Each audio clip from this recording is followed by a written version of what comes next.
Welcome, garden friends. Thanks for taking a little bit of time away from your garden to come visit mine. We've got a lot to do today, and we're starting off with seed saving, one of my favorite things to do. Seed saving has been going on for centuries, and it's something I love doing, but you have to know that there are two basic big families of plants. You've got hybrids and you've got open pollinated. A hybrid, it'll always be noted on the seed packet or on the plant tag. When we save seeds from hybrids, what happens with a hybrid is you've got conventional breeding technique where you've got something from this plant and something from this plant, and they cross them. If we save the seeds, often they're either sterile or revert to one of those parents. They won't be the same thing. But in an open pollinated variety, we're getting the same thing. And those are heirlooms, and lots of other plants are open pollinated. As I said, if it doesn't say hybrid on it, it's going to be open pollinated. And I wanted to show you tomatoes because they're probably the most complex. But in saving seed, all we're doing is we're getting to the plant before it discards its seeds. This tomato, it's just a seed delivery system for the plant. Without us being part of this, that tomato would grow, it would fall off, it would sit there the next spring, some of these would sprout up, the tomato would do it again over and over and would perpetuate the species. And so I'll show you out in the garden after I'm done with the tomatoes that you can just find dried seeds out there and save them that way. But a tomato, this is the way we do it. We get a tomato that's a little past its prime but not rotten, a little overripe, and I just need a little bit of this seed. And this is an old heirloom variety. And all we're going to do is squeeze this seed into a little bit of water. Just like that. And the reason we're going to do this is we want this seed to be fermented. And the fermentation process, what it does is it will remove that gelatinous coating from the tomato seeds that stop it from sprouting inside the tomato. If you ever get a tomato from the produce department and you cut it open at home and it's sprouting, that means that it's been sitting there so long that it's fermented. And so the seeds will stay in this water for a couple days, 2-3 days, stirring once a day. They will start to ferment. They'll lose that gelatinous coating. Then I like to put them on something like this, either a really thick coffee filter or a thick paper plate. If you put it on a paper towel, they're just going to stick to it. And so these, you could just, they're dried, they're ready to go. The next step, and they've only been dried for a couple days, is to put them in some kind of envelope. I like to use these coin envelopes. And let's see how this is going to work. I think we'll do it this way. And then put them in.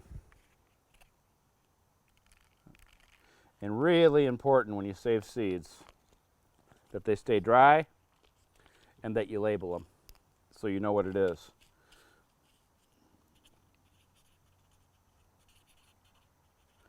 And then into an airtight container like this jar.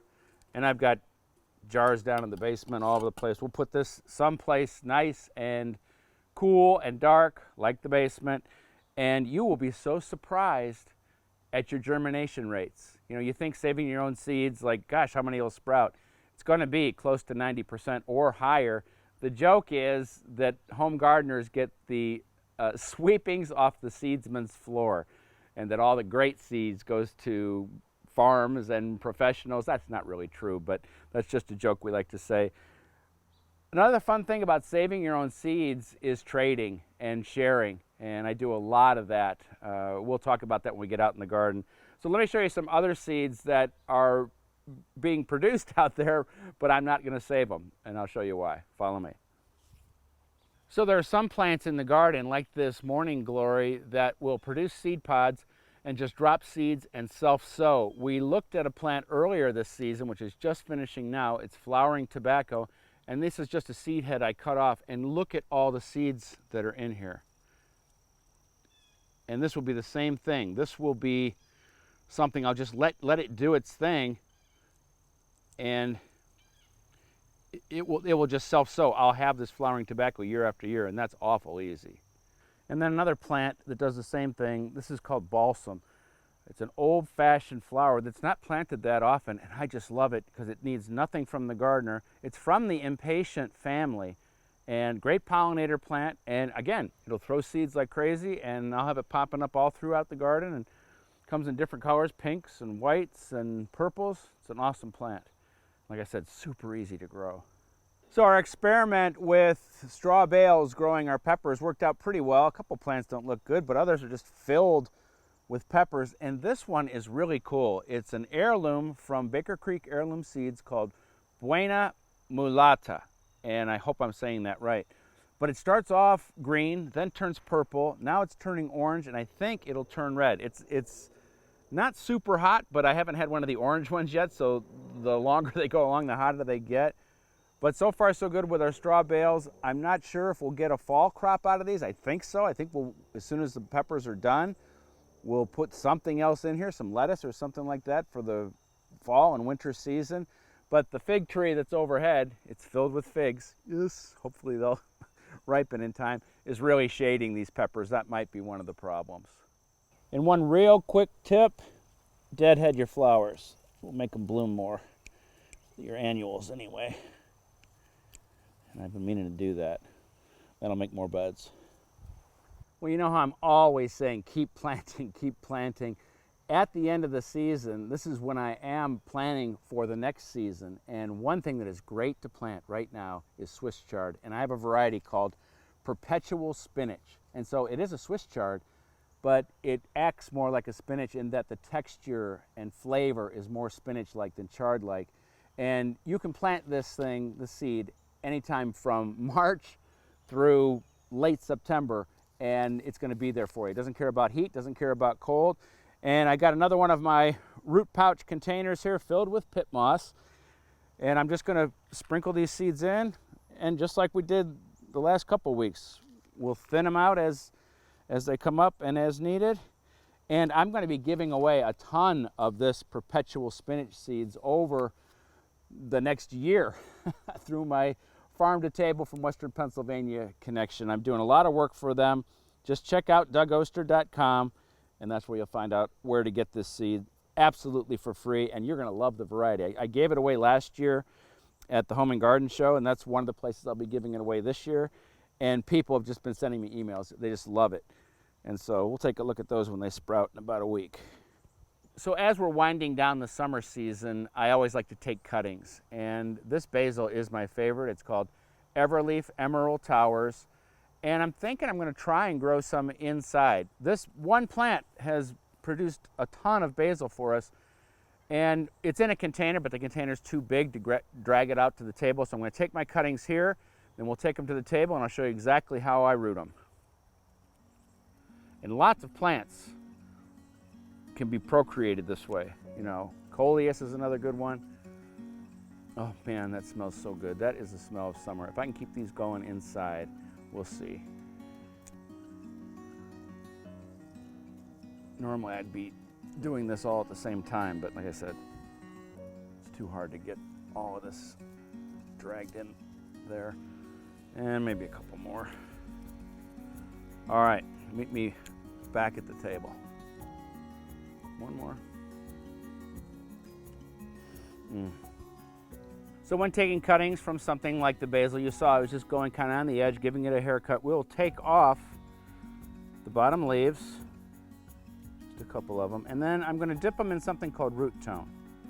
And what root tone is it's a hormone that forces the plant to root. And I'm going to save these for inside the kitchen. And we'll just dip that in there. And then in here I've got some slightly moist planting mix. Sometimes I use vermiculite, but this will work. And see how many I have here. And gosh, I hope this works. You got a nice stem there, so the plant will hold up. And I've had good luck doing this with all sorts of different plants. I'll do a bunch of coleus before the end of the season, and those grow great inside. The basil, I'm not so sure how it'll do inside, as it just doesn't get enough light. And that's about right for how much you want off there. If you had something that flowered, you wouldn't want flowers on top.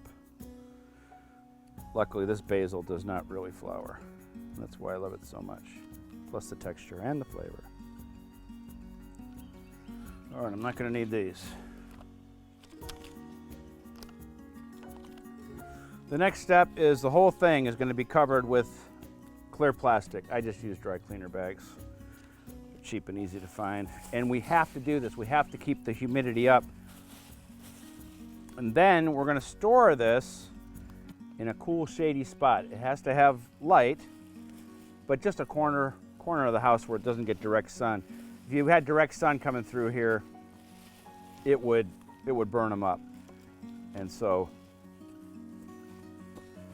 we'll just put the plastic on gently, and by the end of the day, this will just have a nice layer of moisture in there. And then in about a week or two, we'll just gently tug on those, and if they resist, that means they've rooted, and then they'll start growing in this medium, and we can pot them up, and I'll be giving away a bunch of basil plants to people besides the ones that I'll keep inside.